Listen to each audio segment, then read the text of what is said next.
Representative Efstration, thank you so much for being here with us. We appreciate you taking the time. Great to be with you, Faith. My first question, I want to talk about a little bit of news of the day. We saw a little bit of commotion today during the governor's State of the State with Colt Moore.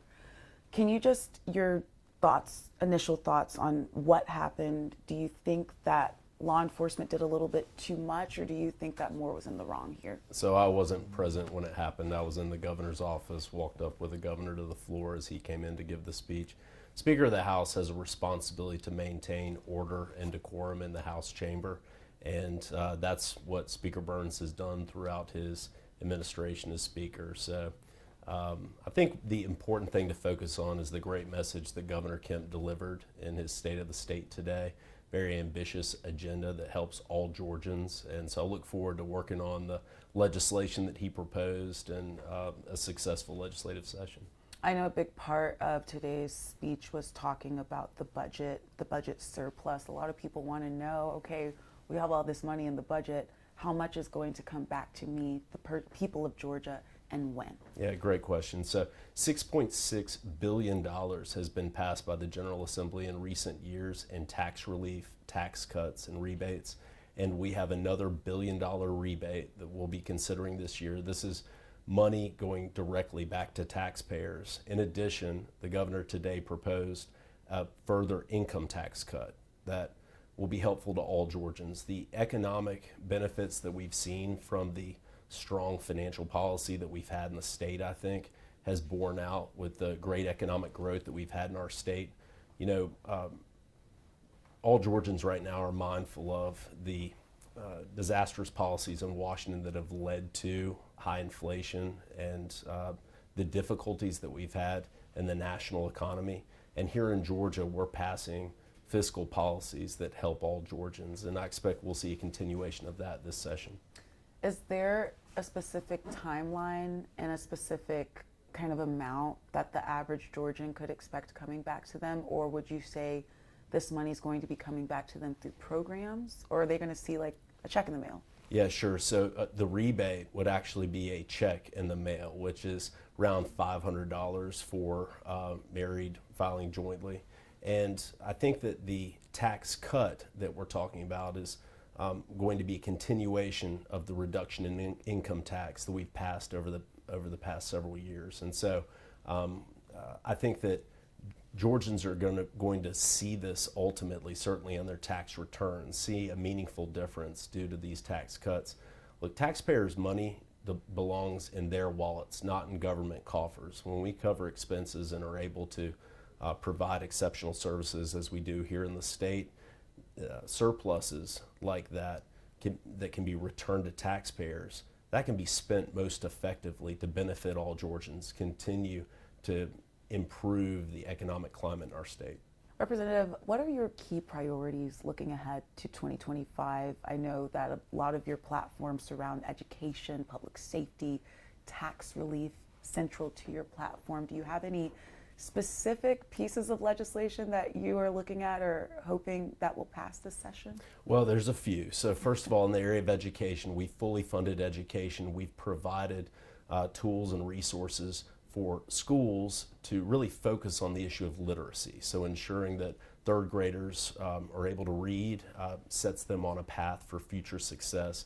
In the area of public safety, we continue to focus on doing what's necessary so that Georgians feel safe, particularly in their own homes.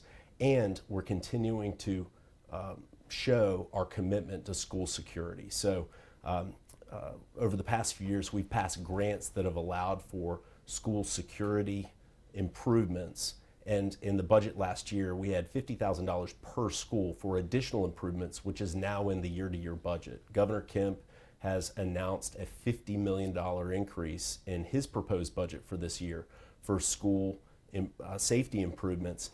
And in addition to all of this, we're focusing on student mental health, ensuring that resources are available for local school systems to support students who are in a mental health crisis, and that there's better communication between school systems within our state. So these are some of the areas that we're going to focus on. Obviously, returning taxpayers' money to taxpayers through tax cuts is a real focus. addressing traffic congestion and infrastructure improvements is a critical focus. The governor's announced a $1 billion proposed investment in infrastructure improvements for our state. Hurricane Helene caused generational destruction. Just the long-term effects of Hurricane Helene will be felt for a long time. And so there is going to be a hurricane relief effort that we will be proposing here during the session to really address the long-term implications of the storm. So there are going to be many issues that will be up for discussion. I think that Georgians will really see a meaningful impact in their lives based upon the issues that we are debating here at the Capitol. When you get down to it, education, public safety, tax relief, these are critical issues that Georgians discuss over the kitchen table in the evenings. It's important to the families in our state. I'm excited to have a chance to work on that legislation. I want to get back to public safety, specifically school safety. We all Yes. saw that horrific shooting at Appalachian High School. Not long after that shooting, House Speaker John Burns, he put out a proposal addressing several issues that he hopes legislators will take a look at, work across the aisle to try to pass some things. We saw several bills introduced just this week, specifically kind of related to gun reform and safe storage. When it comes to the issues of gun violence, and there's gun violence all over the state, but I want to talk about in our schools. I know you had just talked about money for school security. What can be passed, in your opinion, reaching across the aisle for Democrats and Republicans to come together?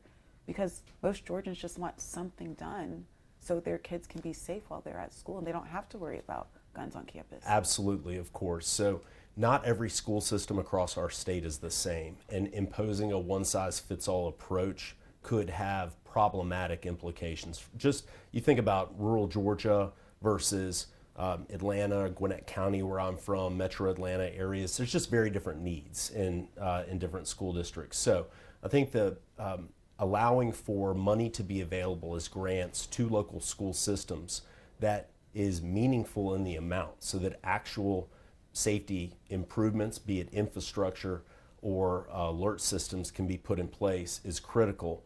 And then providing follow-up so that the state can continue to be of support to those systems is a critical aspect of this. Now, in addition, funding student mental health needs and also ensuring that there's communication between school districts is an important way to add to the school hardening discussion. So this is not a one solution is just out there. It has to be a multifaceted approach to really address student safety and all of these different areas. Do you see any areas of like safe storage or anything related to guns specifically passing this session? Sure. The safe storage legislation that was proposed last year passed the Georgia House and was very close to passage and enactment ultimately. I think that what's important to look, I'm an attorney. I go to a courthouse when I do my work, right? I go pass through security. There are means by which facilities can be secured.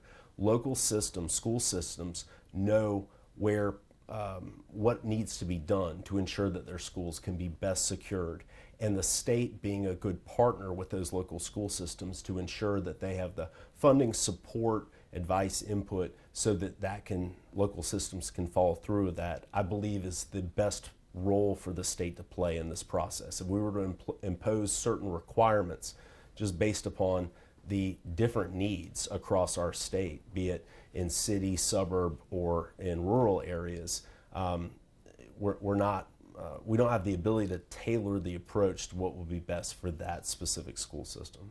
Okay. Moving on here, I want to ask you this around the LGBTQIA community here in Georgia.